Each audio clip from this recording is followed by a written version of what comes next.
जय श्री कृष्ण। आप सभी को माघ मास की अमावस्या की ढेरों शुभकामनाएं। मौनी अमावस्या की ढेरों शुभकामनाएं। प्रिय दर्शकों, मौनी अमावस्या बड़ी महत्वपूर्ण अमावस्या है। इसे शास्त्रों में बहुत ही अद्भुत प्रकार से वर्णित किया गया है। आज मैं लेके आया हूं आपके लिए सभी पुराणों से यह जानकारी कि मौनी अमावस्या की महिमा क्या है, क्यों अद्भुत है ये, कैसे ये एक तिथि आपका जीवन बदल सकती है।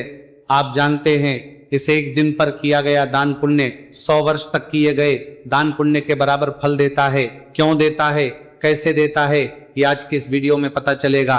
कैसे आप अपने पितृ को तृप्त कर सकते हैं, ये एक दिन आपके पितरों को किस प्रकार से 100 वर्ष की तृप्ति दे सकता है, स्कंद पुराण में वर्णन आता है, वहां से लाया हूं आपके लिए। पद्मा पुराण में जो वर्णन आता है वहां से भी लाया हूं मैं आपके लिए। अनेकों पुराण जानकारी आपके इस वीडियो में आपको प्राप्त होगी। और विश्वास कीजिए, अगर ये कर्म आपने इस मौनी अमावस्या पर कर लिए तो आपके जीवन के संकटों का नाश निश्चित है, क्योंकि ऐसे ऐसे कर्म है इसमें जो उत्तम फलदायी है, आपके पितरों के निमित्त है। अपने पुण्य कर्म को बढ़ाने का इससे अच्छा और शुभ दिन आ ही नहीं सकता। आप चाहते हैं कि आपके पुण्य का खाता बढ़ जाए, तो आप इस दिन का लाभ पूर्ण रूप से लीजिए। संपूर्ण शास्त्रीय जानकारी आरंभ करता हूं आपसे। निवेदन बस इतना है कि वीडियो यदि थोड़ा सा भी अच्छा लगे तो एक बार लाइक अवश्य कीजिएगा और जितना हो सके शेयर कीजिएगा, क्योंकि बड़ी मेहनत से ये वीडियो बनता है। बहुत सारे पुराणों में रिसर्च करके फिर ये वीडियो बनता है। जब आप लाइक करते हैं, अपने विचार हमारे सामने रखते हैं, कुछ लिखते हैं, तो हमें प्रोत्साहन मिलता है और ये मेहनत सफल जान पड़ती है। अपने पितरों की तृप्ति के लिए, मुक्ति के लिए कमेंट बॉक्स में अवश्य लिखिएगा जय श्री कृष्ण, भगवान श्री कृष्ण।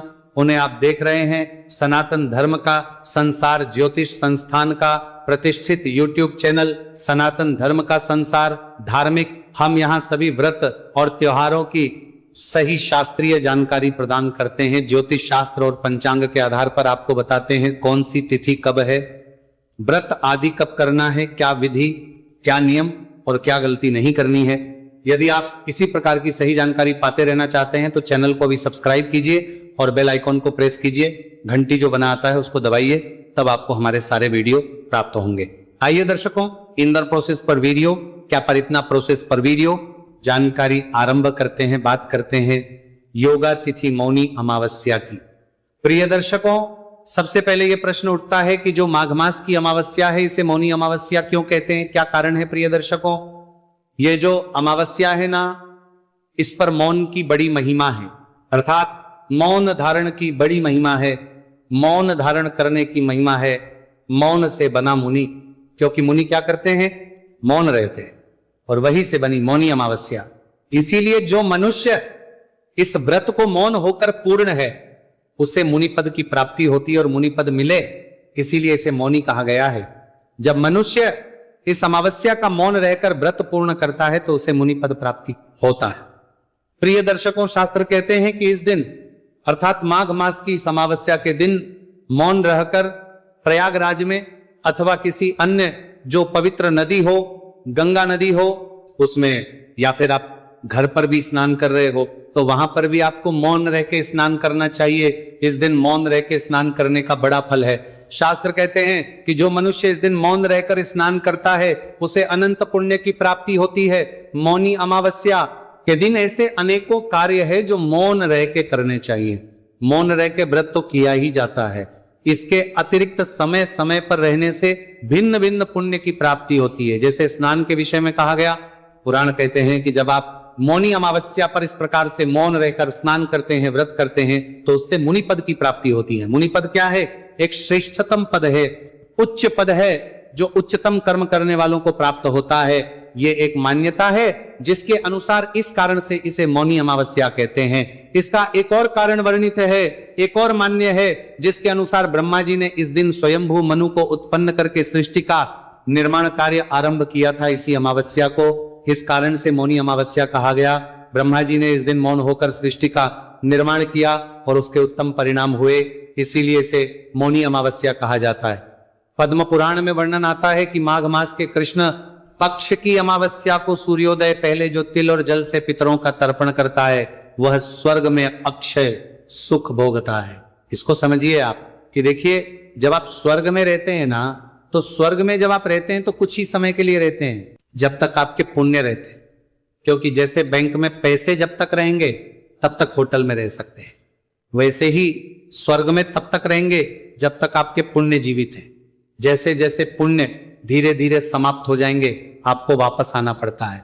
परंतु जो मनुष्य माघी अमावस्या पर सूर्योदय से पहले पितृ तर्पण आदि कार्य करता है उसे अक्षय पुण्य की प्राप्ति होती है और अक्षय पुण्य प्राप्त करके वो सदा के लिए स्वर्ग में वास करता है।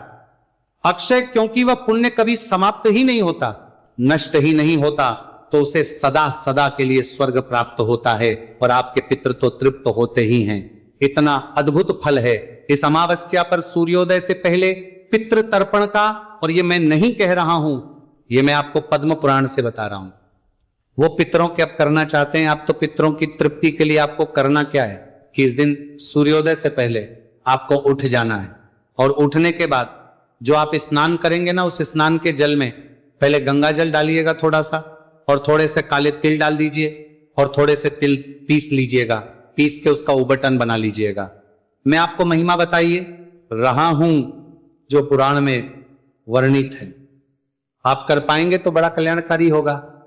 तो नहाने के लिए जल भरने से पहले उस पात्र में थोड़ा गंगा जल डालिए, थोड़े से काले डाल लीजिए, जल भरिए और उबटन के रूप में तिल का उबटन लगाइए, उससे स्नान कीजिए। स्नान करने के बाद स्वच्छ वस्त्र धारण कीजिए और जो उपयुक्त स्थान है जहां बैठ के आप पितृ तर्पण कर सकें, गीता जी का पाठ कर सकें, वहां पर बैठना है आपको। पहले एक लौटा लीजिएगा तांबे का या पीतल का, उसमें पहले थोड़ा सा गंगा जल भरिए, फिर शुद्ध जल भरिए, थोड़े से काले तिल उसमें डालिए। अगर सफेद फूल है तो सफेद फूल डाल लीजिए, तुलसी का डालिए। ध्यान दीजिएगा तुलसी का पत्ता आज नहीं तोड़ना है, पहले का टूटा हुआ अगर है तो उसका प्रयोग कीजिए। और ये वीडियो मैं बहुत पहले बना के दे रहा हूं आपको, तो कृपया आप पहले ही तोड़ के रख लीजिएगा। अमावस्या के दिन तुलसी का पत्ता नहीं तोड़ा जाता है, पहले तोड़ के रख लीजिएगा, वह पत्ता डालिएगा। लोटे में कुशा अगर मिल जाए तो कुशा डालिएगा और उसके बाद आसन लगा के दक्षिण दिशा की ओर मुख करके बैठ जाइएगा। लोटे को सामने रखिएगा, गीता के 7वें अध्याय का पाठ कीजिएगा या सुनिएगा। मैंने आपके लिए अपलोड किया हुआ है, आप सर्च कर सकते हैं यूट्यूब पे कि गीता का 7वां अध्याय सनातन धर्म का संसार। आपको बहुत सारे अध्याय मिल जाएंगे, उनमें से कोई भी सुन लीजिएगा क्योंकि सारे मेरे ही द्वारा सुनाए गए हैं बहुत से वीडियो। क्योंकि मैं प्रत्येक अमावस्या पर और प्रत्येक एकादशी पर आपके लिए गीता का 7वां अध्याय अपलोड करता हूं, उस दिन भी अपलोड करूंगा।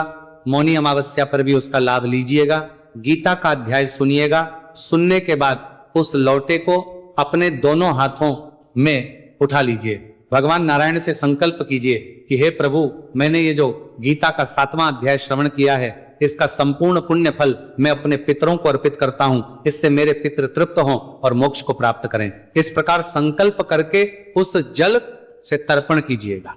तर्पण करने के लिए एक बड़ा पात्र ले लीजिए जिसमें आप ये जल छोड़ेंगे। तर्पण के लिए बड़ा पात्र लीजिए, किसी भी स्टील का या फिर तांबे का या पीतल का, और इस लोटे को में पकड़ लीजिए। सीधा हाथ जो है उसमें अंगूठा और उसके बीच का जो क्षेत्र है ना, अंगूठे और उसके साथ की उंगली के बीच का उस क्षेत्र को पितृ तीर्थ कहते हैं। वहीं से जल जो है पितरों को अर्पित किया जाता है। तो दक्षिण की ओर मुख करके आप बैठे हैं और ये जो धार गिराएंगे आप दूसरे पात्र में जो जल छोड़ेंगे ना, सीधे हाथ में अंगूठे और उंगली के बीच के यहां से, तो वह धारा जो है वो दक्षिण दिशा की ओर ही जानी चाहिए। इस प्रकार से ये आपको तर्पण करना है। मंत्र क्या बोलेंगे आपको? मंत्र बोलना ओम ओम ओम, ये मंत्र बोलते हुए तर्पण कीजिए। तर्पण करके ये जल बाद में पीपल पे अर्पित कीजिएगा जब सूर्योदय हो जाएगा। उसके बाद सूर्योदय से और सायंकाल होने से पहले पहले आप इस जल को पीपल में अर्पित कर दीजिएगा। उत्तम समय जो रहेगा वो कुतुब काल का रहेगा, वो रहेगा 11:30 से 12:15 के बीच में। ये कर्म जब आपका, तो इससे आपके पितृ को अनंत पुण्य की प्राप्ति होगी।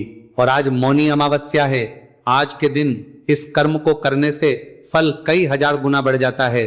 तो ये कर्म आपने अवश्य करना है। अगर आपने ये पितृ कर्म कर लिया तो जैसा कि पद्म पुराण में वर्णन आया है, आपको निश्चित ही स्वर्ग में अनंत फल भोगेंगे ही। आपके पितृ भी तृप्त हो जाएंगे, प्रसन्न होंगे, और पितृ प्रसन्न होंगे तो आपके जीवन के संकट कट जाएंगे। अगर आपके लिए संभव हो तो उसी स्थान पर बैठकर आप अपने गुरु मंत्र का जाप कर रहे हैं, ओम नमो नारायण का जाप कर सकते हैं। ओम नमो नारायणाय, ओम नमो नारायणाय बड़ा उत्तम फल है माघ अमावस्या, मौनी अमावस्या के दिन।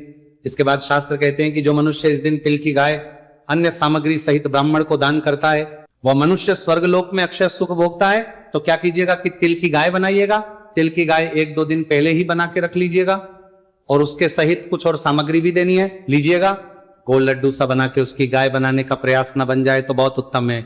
अगर गाय ना बने तो थोड़े से तिल ले लीजिएगा, तिल के साथ में गुड़ ले लीजिएगा। तिल, गुड़ और अन्य सामग्री भी कही गई है ना, तो अन्य सामग्री के रूप में जो सीधे का सामान होता है ना, इसमें थोड़ा सा आटा, दाल, चावल, चीनी और दक्षिणा ये रख के किसी भी वेद पाठी सदाचारी ब्राह्मण को यह दान दे दीजिएगा।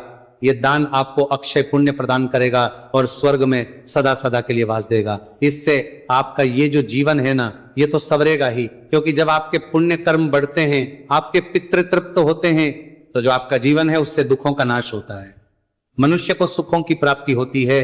इसीलिए आप इस कर्म को इस अमावस्या पर अवश्य कीजिएगा। बहुत अधिक मेहनत नहीं है, वो छोटी सी मेहनत है, थोड़ा सा समय लगेगा, लेकिन इसका जो फल है वो शास्त्रों में अनंत कहा गया है। देखिए आगे शास्त्र क्या कहते हैं। शास्त्र कहते हैं कि जो मनुष्य अमावस्या के दिन, माघी अमावस्या के दिन को अन्न धन दान करता है उसे सदा लक्ष्मी की प्राप्ति होती है, उसे लक्ष्मी कभी नहीं छोड़ती है।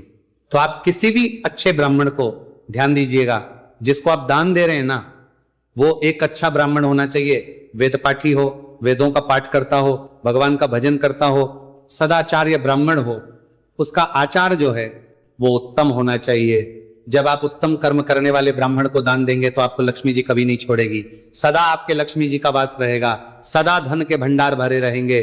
तो इसलिए इस दिन आप ब्राह्मण को ये वस्तुएं दान अवश्य दीजिएगा। दक्षिणा दान देने से आपको अनंत पुण्यों की प्राप्ति होगी। ये तिथि ना बहुत बड़ी तिथि है प्रिय दर्शकों, ये साधारण तिथि नहीं है, इसे युगादि तिथि कहा जाता है। कुछ जगह वृतांत आता है कि इस तिथि से द्वापर युग की शुरुआत हुई थी, और कुछ वृतांत बताते हैं कि इस दिन से कलयुग की शुरुआत हुई थी। तो ये तिथि है।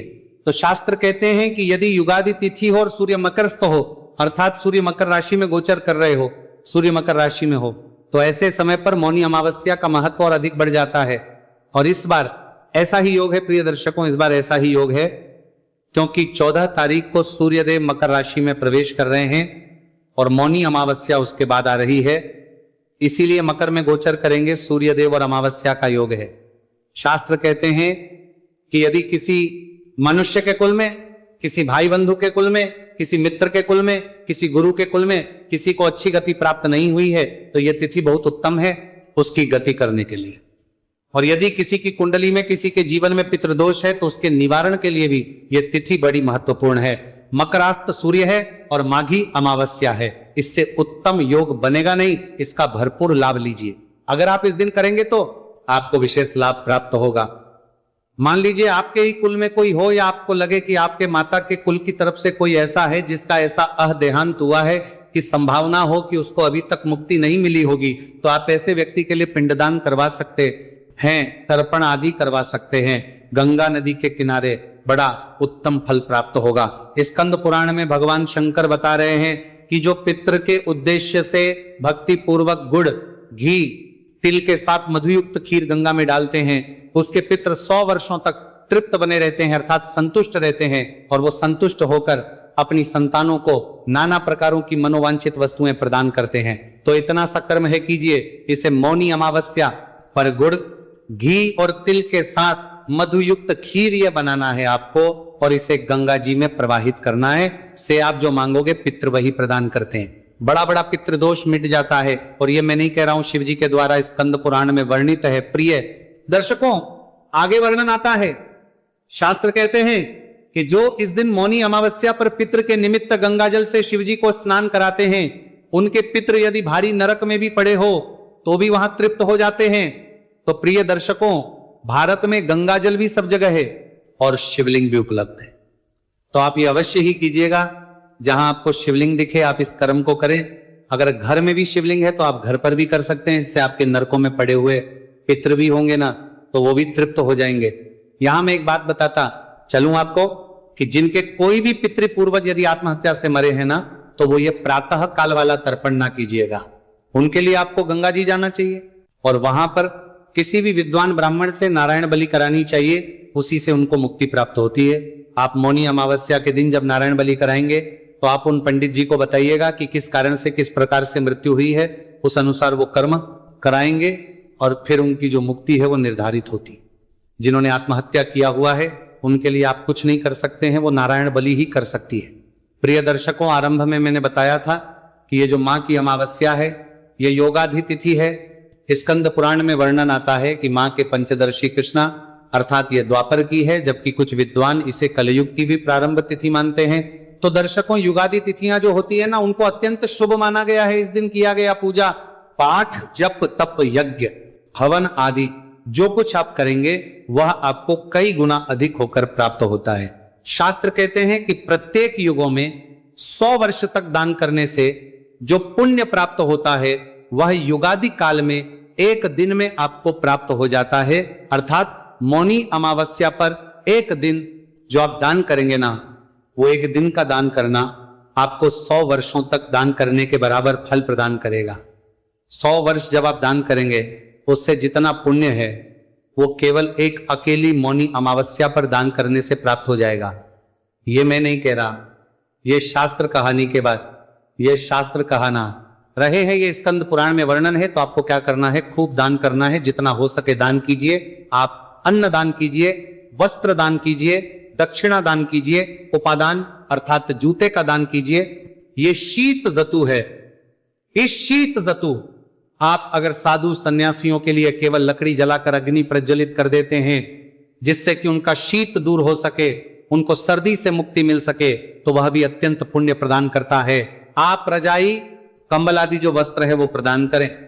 काले तिल और गुड़ के लड्डू बनाकर लाल वस्त्र में बांधकर वो आप दान करें। और इस दिन गाय को दान करने का भी बड़ा फल है। आप गौशाला में जाइए, गाय को खिलाइए, या आप स्वयं सेवा कीजिए, उत्तम फल कहा गया है। गोधूली को इस दिन अपने मस्तक पर लगाना अत्यंत कल्याणकारी है। प्रिय दर्शकों, इस दिन पीपल को अर्घ्य देकर पीपल की परिक्रमा करने का भी बड़ा फल है और दीप दान करने का भी बड़ा फल है। अब यहां पे कई लोगों के मन में प्रश्न आ सकता है कि पंडित जी, मान लो सुबह सूर्योदय से पहले तर्पण ना कर पाए, ना उठ पाए, तो क्या करें? जो लोग सूर्योदय के बाद उठ रहे हैं तो आप बाद में भी तर्पण कर सकते हैं। ऐसा नहीं कि बाद में नहीं सकते हो, उसका भी पुण्य फल है, लेकिन सर्वोत्तम फल जो है वो सूर्योदय से पहले का कहा गया है। इस अमावस्या पर व्रत उपवास का भी बड़ा महत्व है, बड़ा फल है। अगर आप कर सके तो इस दिन उपवास करें। इस दिन यदि आप भूखे प्राणियों को भोजन कराते हैं, जैसे आप मछलियों को दाना डाले, चींटियों को दाना डाले, पक्षियों को दाना डाले, ये अत्यंत फल देने वाला है। ये कर्म ना इतने कल्याणकारी है कि इससे आपको अक्षय पुण्य की प्राप्ति होगी। ये तिथि महत्वपूर्ण है और शास्त्रीय जानकारी आपको देने के तिथि महत्वपूर्ण है रहा हूं। अब मैं बताता हूं आपको कि महाभारत के अनुशासन पर्व में क्या कहा गया है। वर्णन आता है कि इस अमावस्या के दिन प्रयागराज में 3,10,00,000 अन्य तीर्थों का समागम होता है। अर्थात इस दिन मौनी अमावस्या के दिन सभी तीर्थ आकर, पृथ्वी आदि सभी लोगों के तीर्थ आकर इस प्रयागराज में स्नान करते हैं। इतनी अधिक महिमा है स्थिति की तो जो जा पाए माघ में और अमावस्या के दिन प्रयागराज तो अवश्य जाए, बड़ा कल्याणकारी है उनके लिए। तो ये उत्तम जानकारी मैंने आपको भिन्न भिन्न पुराणों से की है। अब मैं कुछ सावधानियां आपको बता दूं। सावधानियों में मैंने पहले भी बताया है कि इस दिन कोई भी पत्र, पुष्प आदि आपको नहीं तोड़ना है, अन्यथा बड़ा पाप लगता है। और दूसरे का दिया अन्न नहीं खाना है। ये दोनों कर्म इस दिन आपको नहीं करने हैं। दूसरे का अन्न नहीं खाना और पत्र पुष्प आदि नहीं तोड़ना, अन्यथा बड़ा पाप लगता है। हाँ, जो आपके भाई हैं, सगे भाई हैं, माता पिता हैं, आपके ससुराल हैं, नानीहाल हैं, मामा हैं या गुरु का घर है, इन घरों में खा सकते हैं। इसके अतिरिक्त यदि कहीं खाएंगे तो आपके पुण्य की हानि होगी। अब प्रश्न उठता है कि ये मौनी अमावस्या है कब? प्रिय दर्शकों, अमावस्या मनाई जाएगी 18 जनवरी को, दिन रविवार का रहेगा। तो इसीलिए नियमों का ध्यान दीजिएगा।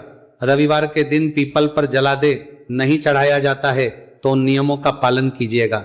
आपसे प्रार्थना है कि बड़े सारे पुराणों को पढ़ने के बाद ये जानकारी एकत्र होती है। बड़े प्रयास के बाद तो जितना हो सके इसे शेयर कीजिए, जिससे कि सभी लोगों तक ये पहुंचे और हमारी भी मेहनत सफल हो। ईश्वर सबका कल्याण करें। हरे कृष्ण।